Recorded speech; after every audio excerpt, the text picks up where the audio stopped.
Hi, it's Bud Wilkinson with a story about a British sports car, a 1986 TVR that belongs to an owner in Bristol, Connecticut. It's definitely not a well-known brand. Unless you're really into British cars, most people don't know what a TVR is, never heard of it. Matt Strus of Bristol, Connecticut is a longtime British sports car enthusiast. His current two-seat convertible is a wedge-shaped 1986 TVR 280i.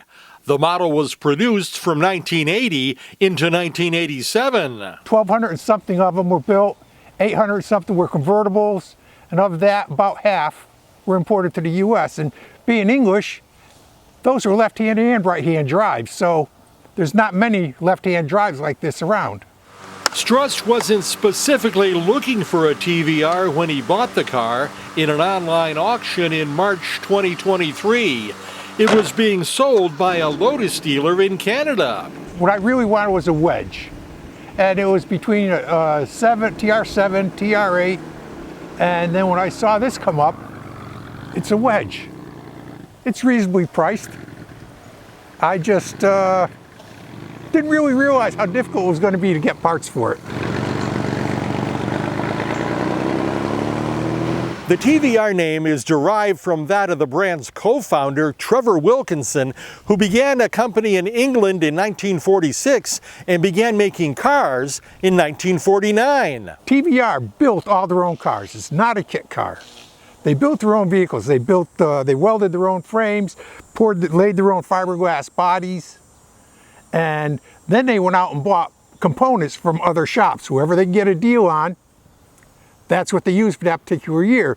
Like this car is the Ford V6, Ford Cologne V6. The drivetrain and rear axle is Jaguar. Steering rack is Ford Cortina. So a steering rack in the 86 is not necessarily the same steering rack if you needed parts for an 82. Strus wasn't always a British car lover. His first car was actually a high-profile, high-performance muscle car. I was 16. I bought a 68 Roadrunner. I went through, in less than a year, I went through 6 tires, 1 clutch. I blew an oil line racing, and it kind of got to where I can't afford to keep this car. So I sold that, and I bought a brand new Triumph Spitfire. Went in the Marine Corps. And it cost me more in tolls to drive that car to the base in North Carolina than it did in gas. Over the years, he's owned Triumph TR6s and an Austin Healey Bug-Eye Sprite. It's much easier to get in and out of than my previous cars, but the seats are not as wide as you would think. Being a one-piece fiberglass body, the tunnel down the middle is unusually wide.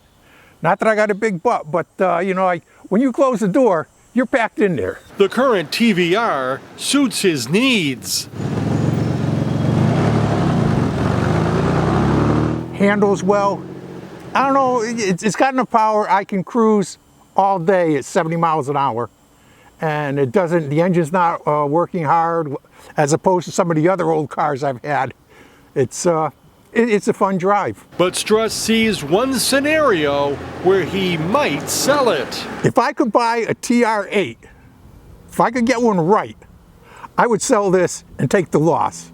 But the TR8s are getting to be pretty stupid money now. They're really expensive. In Newington, Connecticut for Ride Connecticut, I'm Bud Wilkinson. And if you haven't done so yet, please subscribe to Ride Connecticut's YouTube channel.